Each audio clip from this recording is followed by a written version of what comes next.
మీ business ఏదైనా మీ ఊర్లో promotion చేయాలంటే అది సుమన్ టీవీతోనే సాధ్యం. ఇప్పుడే సంప్రదించండి. ఏదైనా గొప్ప పనిని ప్రారంభించాలన్నా, ప్రారంభించిన పని ఎటువంటి ఆటంకాలు లేకుండా జరగాలన్నా కూడా అందరికీ ఆదర్శంగా నిలుస్తారు ఆ ఆంజనేయుడు. మరి చిరంజీవిగా ఉన్న ఆ హనుమంతుని ఆలయాలు మన భారతదేశంలోనే కాకుండా ఇతర దేశాలలో కూడా చాలానే ఉన్నాయి. మరి అటువంటి ప్రసిద్ధిగాంచిన 19 ఏళ్ల చరిత్ర కలిగిన ఆలయాన్ని ఈరోజు మనం చూద్దాం.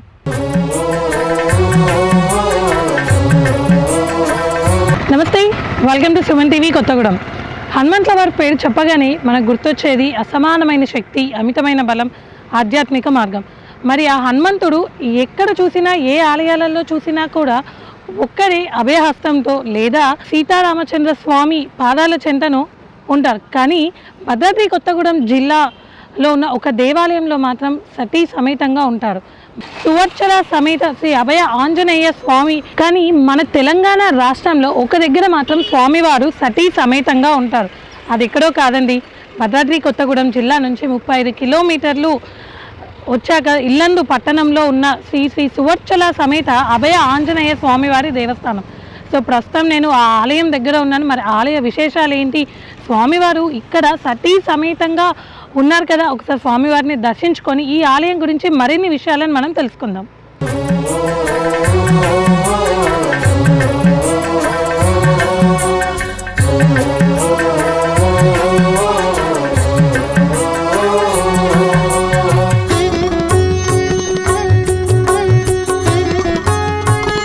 ఆలయం నుంచి మనం లోపలికి రాగానే ముందుగా ఇక్కడ మనకి ధ్వజస్తంభం దర్శనం ఇస్తుంది. ఇక్కడ భక్తులు స్వామివారికి కొబ్బరికాయలు కొట్టి ధ్వజస్తంభానికి నమస్కారం చేసుకొని దాని వెంటనే స్వామివారి దర్శనానికి వెళ్తారు.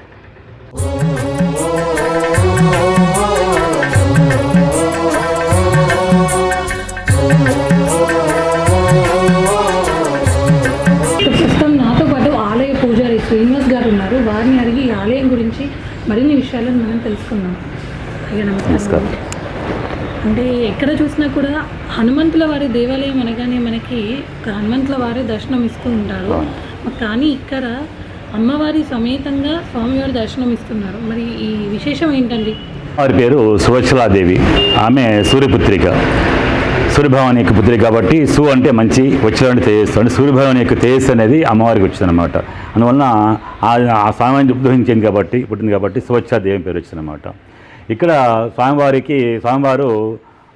2006లో ఒక మాతకి అంటే ఒక భక్తురాలికి కళ్ళకు వచ్చారన్నమాట. కళ్ళకు వచ్చి ఈ స్థలంలో ఇక్కడ సువత్సలా సహిత అభినయ స్వామి విగ్రహాన్ని ప్రతిష్ఠాపన చేయించండి, అంత గ్రామం మంచి జరుగుతుంది అని చెప్పి సరే చెప్పేసి ఆ మాత ఆ భక్తురాలు ఏం చేసిందంటే స్వామివారి యొక్క వచ్చిన ప్రకారంగా వాళ్ళ భర్తగారిని సంస్మరించేసి ఈ స్థలంలో ఇక్కడ ఏర్పాటు చేశారనమాట. కట్టమంచిందనమాట. పూర్వకాలంలో అసలు స్వామివారు ఇటు నుంచి వెళ్ళారట, నడుచుకుంటూ వెళ్ళి అక్కడ ఎరుగున గుట్ట ఉంది ఒకటి. ఆ గుట్ట మీద స్వామి పాదాలు ఉంటాయి. యాక్చువల్గా చెప్పాలంటే హనుమంతుల పాదాలు ఉంటాయి. కానీ ఆ గుట్ట మనం ఎవరు ఎక్కలేము, దూరం ఎవరు ఆయన మొత్తం అడిగా ఉంటుంది కొద్దిగా, అందువల్ల ఎక్కలేరు ఎవరు కూడా.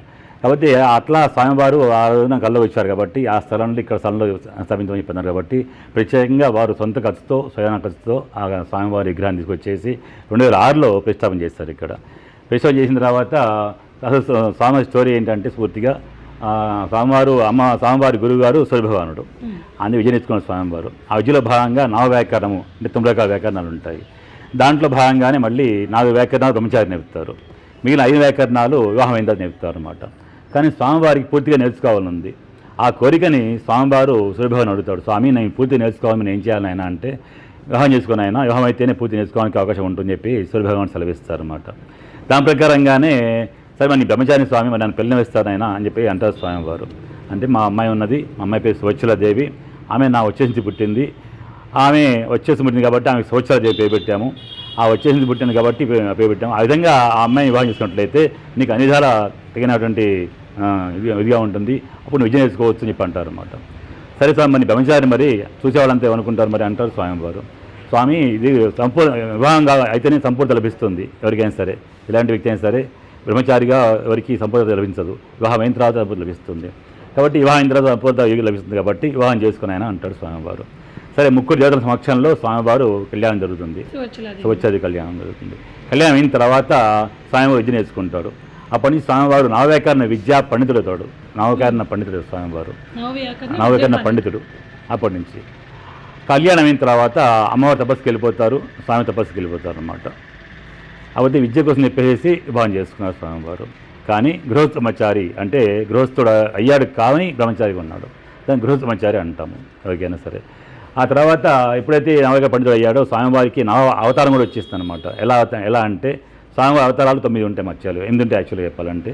ఇది 9వ అవతారం. ఇది 8వ అవతారం ఏంటయ్యా అంటే మామూలుగా వీరాంజనేయ స్వామి, సంజీవాంజనేయ స్వామి, దాసాంజనేయ స్వామి, తర్వాత పంచముఖాంజనేయ స్వామి అలా ఉంటారు కదా. వాటిలో భాగానే సువచ్చలాంజనేయ స్వామి 9వ అవతారం. అయితే ఆ విధంగా స్వామివారికి అవతారం 9వ అవతారంగా ఉద్యోగించారు స్వామివారు. 9 రకాల వ్యాకరణ నేర్చుకున్నారు, 9 రకాల వ్యాకరణ పండితులు అయ్యారు స్వామివారు. అప్పటి నుంచి సరే కళ్యాణం తర్వాత స్వామి తపస్సుకి వెళ్ళిపోతారు, అమ్మ తపస్సుకి వెళ్ళిపోతారు. ఇక మహత్యం ఏంటంటే స్వామివారి మహత్యం ఏంటంటే ఇక్కడ మనం ఏమైనా కోరిక కోరుకున్నామంటే ఆ కోరిక నెరవేరుతుంది అనమాట. మనసులో ఏం కోరుకున్నామో ఆ కోరిక తప్పకుండా నెరవేరుతుంది అనమాట.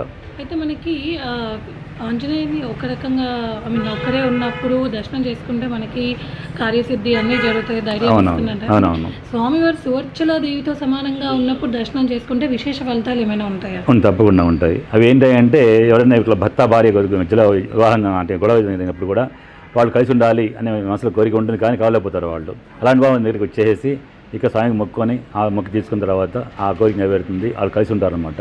అని మహద్భాగ్యం ఉంది స్వామివారి విషయంలో. అన్ని విషయాల్లో కూడా కార్యసిద్ధి మీరు అన్నట్టుగా కార్యసిద్ధి విషయంలో కూడా ప్రతి విషయంలో, ఉద్యోగ విషయంలో కానీ, వ్యాపార విషయంలో కానీ, వివాహ విషయంలో కానీ, లేదా సంతాన విషయంలో కానీ మనం ఏం కావాలని కోరుకుంటామో అది తప్పక నెరవేరుతుంది అనమాట. స్వామివారు సువర్చల సమేత ఉంటే దర్శనం చేసుకుంటే కళ్యాణ సమస్యలు, వివాహం కూడా అన్ని తొలగిపోతాయి అనమాట. అంత మహద్భాగ్యం ఉంది స్వామి దగ్గర. దీనికోసం ప్రత్యేకంగా యూపీ, ఎంపీ, మహారాష్ట్ర నుంచి, ఢిల్లీ నుంచి ప్రత్యేకంగా వచ్చి దర్శనం చేసుకొని వెళ్తుంటారు చాలామంది కూడా. ఎంతమంది భక్తులు వస్తుంటారు. ఏ టైంకి వచ్చిన సారి ఓపెన్ చేస్తూ ఉంటాను స్వామివారి గురించి. ఇక్కడ దూరం చేస్తారు వాళ్ళు కూడా, వాళ్ళు కూడా ప్రత్యేకంగా ఓపెన్ చేస్తుంటారు అన్నమాట. ఇక్కడ స్వామివారికి జరిగే విశేష పూజలు ఏంటండి? విశేష పూజలు అంటే ప్రతి మంగళవారం స్వామివారికి ఉదయం పూట స్వామి అభిషేకం ఉంటుంది. అభిషేకం అయిన తర్వాత స్వామివారికి సింధూర పూజ అయిన తర్వాత మళ్ళీ స్వామివారి తమలపాకుతో వచ్చిన 108 తమలపాకుతో అర్చన చేస్తారు.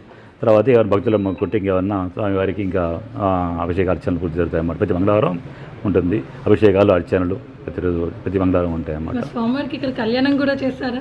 కళ్యాణం చేస్తామండి. ఎప్పుడు చేస్తారా? వైశాఖ మాసం చేస్తాము. యాక్చువల్లీ స్వామివారి కళ్యాణం జ్యేష్ఠ మాసం చేసుకోవాలి, కానీ ఒకే రెండోసారి చేస్తే బాగుంటుంది దేహంతో. వైశాఖ మాసంలో స్వామి పుట్టినరోజు వస్తుంది అనమాట, జయంతి వస్తుంది, అమ్మ జయంతి అంటాము.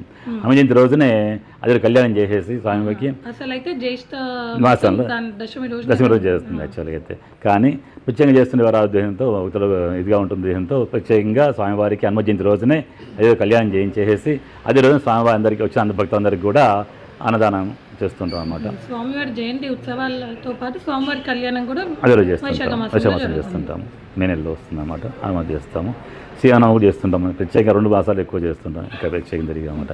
అంటే ఇక్కడ ఏ ఆలయంలో చూసుకున్నా కూడా హనుమంతుల వారు ఉన్నారు అంటే తప్పనిసరిగా అక్కడికి మనకి సీతారామచంద్రస్వామి దర్శనం ఇస్తారు. అవునవును. కానీ ఈ ఆలయంలో నేను ఎక్కడ చూడలేదు, అది ఏంటి? సీతారామచంద్ర స్వామి అంటే యాక్చువల్గా మాకు పుట్టబెట్టి బ్యాక్ సైడ్ పుట్ట ఉంటాం అన్నమాట, పుట్టబెట్టి వస్తాం అన్నమాట.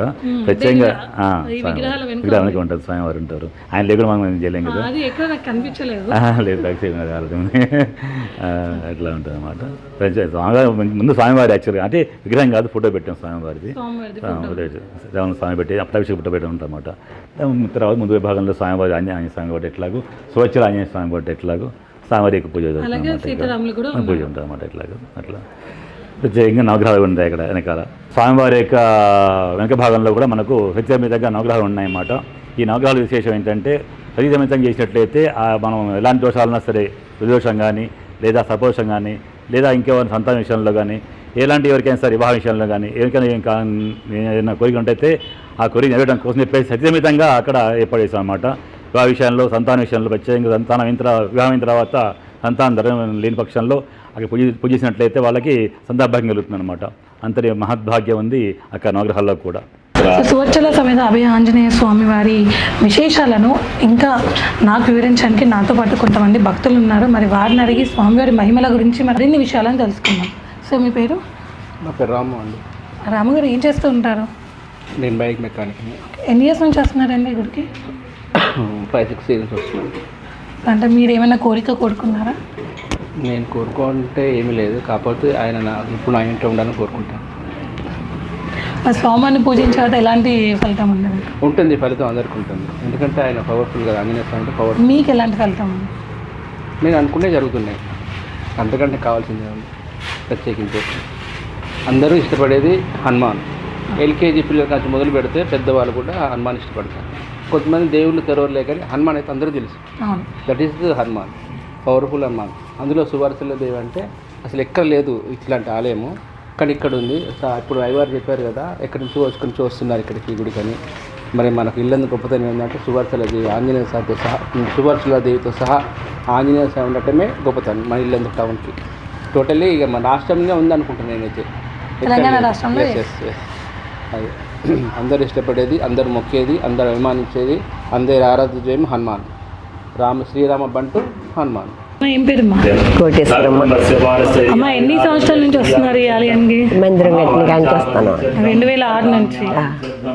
అంటే మరి కోరిన కోరికలు నెరవేరాయా? అవునండి, ఏదంటే అదే ఇస్తారు స్వామి. మనం ధర్మంగా కోరుకుంటాం, అవి నెరవేరుతాయి.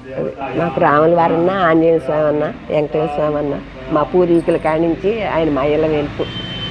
మేము ఏదనుకున్నా అదే నెరవేరుస్తారు. నిత్యం నామస్మరణ చేసుకుంటామండి. ఇంట్లో ఆర్థిక బాధలుండా, మానసిక బాధలుండా, ఏమన్నా వచ్చినా అట్టా వెళ్ళిపోతాయి, వచ్చాయి. స్వామివారిని పూజిస్తే ఎటువంటి బాధలైనా వెళ్ళిపోతాయండి. సో ఆలయం నుంచి మనం లోపలికి రాగానే ఎదురుగా ధ్వజస్తంభం ఉంటే దానికి కుడివైపుగా, అంటే ఆలయంకి కుడివైపుగా ఇక్కడ మనకు ఒక చెట్టు ఉంది. దీన్ని సింధూరం చెట్టు అని అంటారు. సో అంటే దీని కాయలు ఏవైతే ఉన్నాయో దీని కాయలు ఇలా ఉంటాయి. ఇవి న్యాచురల్ బొట్టు అన్నమాట. సో హనుమంతుల వారికి సింధూరం అంటే ఎంత ఇష్టమో మనకు తెలుసు. సో దీని నుంచి వచ్చే, అంటే ఈ కాయ లోపల ఏవైతే గింజలు ఉంటాయో, సో ఈ గింజల నుంచి కూడా న్యాచురల్గా, అంటే ఇప్పుడు మనం బయట చూసినట్టయితే మనకి చాలా టాక్సిక్తో కూడిన బొట్టులు దొరుకుతున్నాయి. కానీ ఇది అలా కాదు, కంప్లీట్గా న్యాచురల్. అంటే హనుమంతుల దీక్ష చేసుకునేవారు ఎవరైతే ఉంటారో వాళ్ళందరూ కూడా ఈ కాయల్ని ఎండబెట్టి దీంట్లో నుంచి ఆ గింజల్ని తీసి వచ్చిన న్యాచురల్ కలర్, సేమ్ చూడండి హనుమంతుల వారి బొట్టు లాగానే, సింధూరం లాగే ఉంది ఈ కలర్. సో ఈ కలర్లో చమేలి ఆయిల్ని కలిపేసి వాళ్ళు దీక్ష, అంటే కెమికల్కి దూరంగా ప్రతిరోజు దీక్ష చేసే ప్రతి ఒక్కరూ కూడా ఈ బొట్టునే ధరిస్తారంట. ఆలయ వెనుక భాగానికి మనం రాగానే ఇక్కడ నవగ్రహాలు ఉన్నాయి.